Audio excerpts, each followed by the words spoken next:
Wala. Senator Marcoleta. Senator Soto. Wala. Senate President. Senator Marcoleta. Thank you, Mr. Chair. Mr. Secretary, a couple of days ago, in the last hearing when you were here, we somehow settled the issue that restitution is not a requisite for an applicant to the WPP. Is that correct? It's not in the law. But sa akin ko kasi, hindi lang po batas na nagdidictate dito. It's also what is morally right, what is expected of us. Yan po kasi, kahit hindi nilagay sa batas, mga given po yan sa ating lipunan. What do you mean by that, Mr. Secretary? Kasi wala nga sa batas yung ano. Wala nga sa batas. Yung Then, requirements ano batas? for admission to the witness protection. Ang restitution is not part of it. Yes, it is not. Pero hindi ho nangangahulugan na hindi namin pwede i-layout yan depending on the case. Mr. Secretary, I am still in the stage where a particular applicant wishes to apply under that program. And there is a process.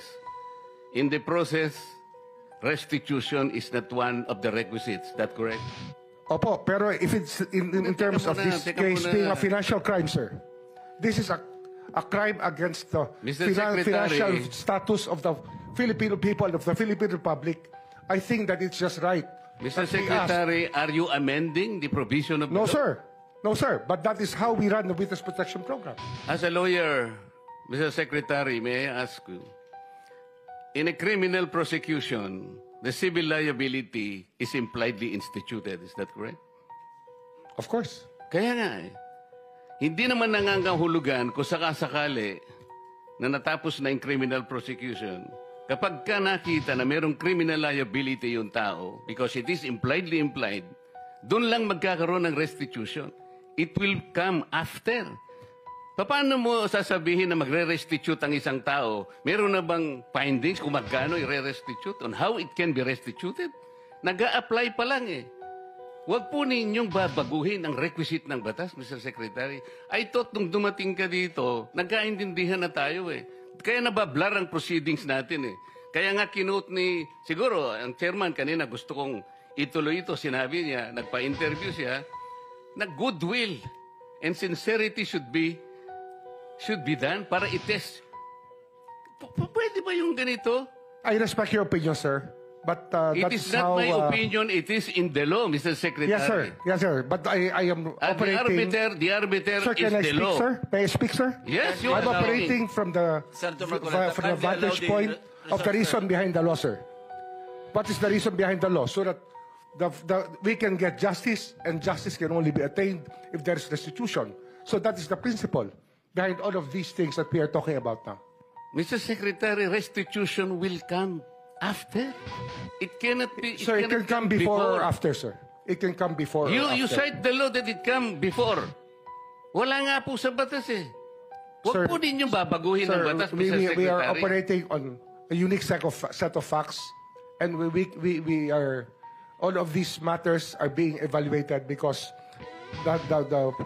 the gravity of this financial crime cannot be underestimated, and that the more assets that we're able to preserve at the outset, the better for our country, sir. Mr. Secretary, I'm very sorry for such a reasoning like that.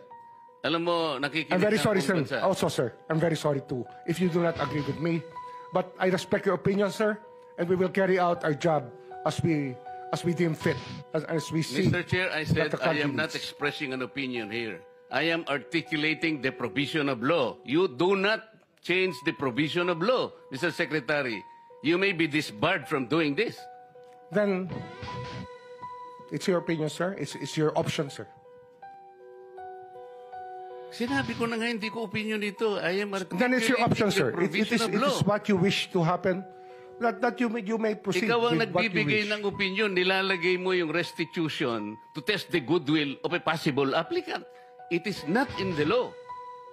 Unless you are able to point out the provision of law that it come before. Hindi ganun eh. Sabi mo na nga, and we admitted, impliedly instituted ang civil liability, but this will come eventually after the court has pronounced kung magkano ibabalik niya, kung meron man. Not before.